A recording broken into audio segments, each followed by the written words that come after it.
Doctor Khalilur Rahman যুক্তরাজ্যে নির্বাসিত জীবন প্রসঙ্গটি যেভাবে উপস্থাপন করেছেন তা সম্পূর্ণ উদ্দেশ্যপ্রণোদিত ও বিভ্রান্তিমূলক। এক্ষণে দেশের জনগণের সম্মুখে প্রশ্ন চিহ্ন দীর্ঘ হচ্ছে যে খলিলুর রহমানের মতো একজন বিতর্কিত এবং করিডোর চ্যানেল বন্দর বিদেশিদের হাতে তুলে দেওয়ার ষড়যন্ত্রের কুশীলব বলে পরিচিত কি করে জাতীয় নিরাপত্তা উপদেষ্টা হিসাবে নিয়োগ পান, এই প্রশ্নটি কিন্তু এখন খুব বড় হয়ে দেখা দিয়েছে।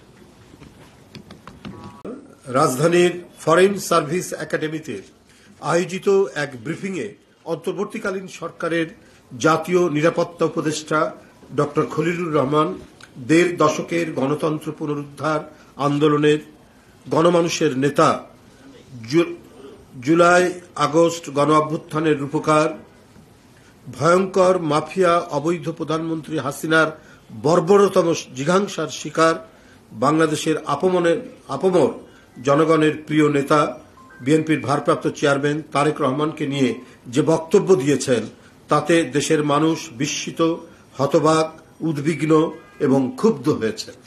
ফ্যাসিবাদের প্রতিভূ হাসিনা যেভাবে গণতন্ত্রকে কফিন পরিয়ে তথাকথিত উন্নয়নের ইন্দ্রজাল সৃষ্টির জন্য জিয়া পরিবারকে নিয়ে কুৎসা রটাতেন, উপদেষ্টার এই মন্তব্য বা এই বক্তব্য তারেক রহমানকে নিয়ে যেন সেটারই সেই ফ্যাসিবাদেরই বক্তব্যেরই পুনরাবৃত্তি বলে জনগণ মনে করে।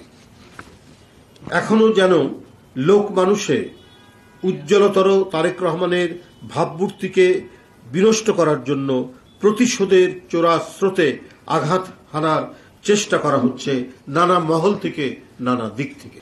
ডক্টর খলিলুর রহমান যুক্তরাজ্যে নির্বাসিত জীবন প্রসঙ্গটি যেভাবে উপস্থাপন করেছেন তা সম্পূর্ণ উদ্দেশ্যপ্রণোদিত ও বিভ্রান্তিমূলক। ধান ভানতে শিবের গীত গাওয়ার মতো ডক্টর খলিলুর রহমান বলেছেন, কেবলমাত্র আমি আমেরিকায় থেকেছি বলে আমাকে যদি বলা হয় আপনি বিদেশি নাগরিক, তাহলে কালকে তারেক রহমান সাহেবকেও সে কথা বলতে হবে। আমাকে ঢিল নিক্ষেপ করলে সেই ঢিল কিন্তু অন্যের উপরে গিয়েও পড়তে পারে। এটা কে বলেছে আপনাকে? যারা বলেছে তাদের সাথে আপনার কথাবার্তা হতে পারে। তারেক রহমান সাহেব এখানে আসলো কি করে?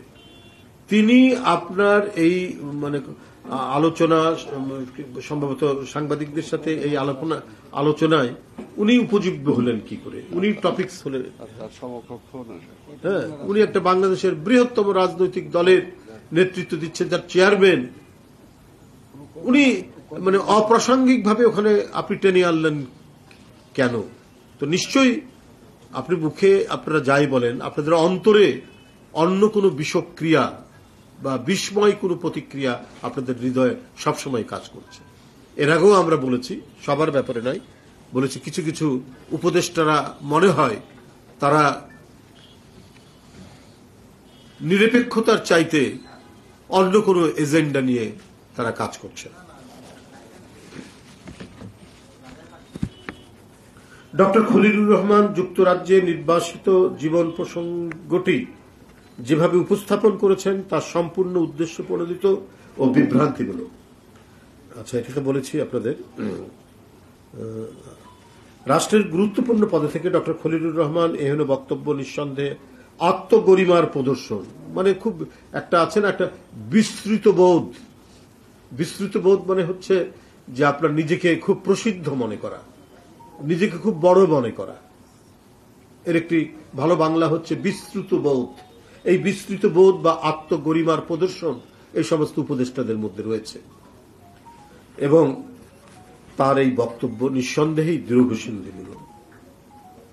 ডক্টর খলিলুর রহমান জনাব তারেক রহমানের রাজনৈতিক বিশ্বাসযোগ্যতা বিনষ্ট এবং জনগণকে বিভ্রান্ত করার এবং মানুষের মাঝে তার মর্যাদা ক্ষুণ্ণ করার হীন উদ্দেশ্য নিয়েই এই বক্তব্য রেখেছেন, যা দুর্ভাগ্যজনক বিভ্রান্তির কবলের মধ্যে পড়ে।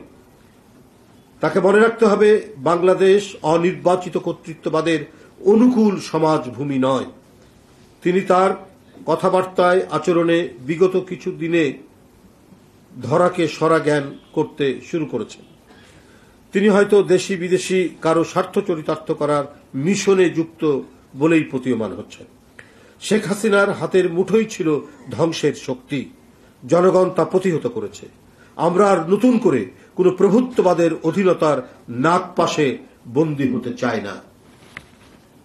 এক্ষণে দেশের জনগণের সম্মুখে প্রশ্ন চিহ্ন দীর্ঘ হচ্ছে যে খলিলুর রহমানের মতো একজন বিতর্কিত এবং করিডোর চ্যানেল বন্দর বিদেশিদের হাতে তুলে দেওয়ার ষড়যন্ত্রের কুশীলব বলে পরিচিত কি করে জাতীয় নিরাপত্তা উপদেষ্টা হিসাবে নিয়োগ পান? এই প্রশ্নটি কিন্তু এখন খুব বড় হয়ে দেখা দিয়েছে।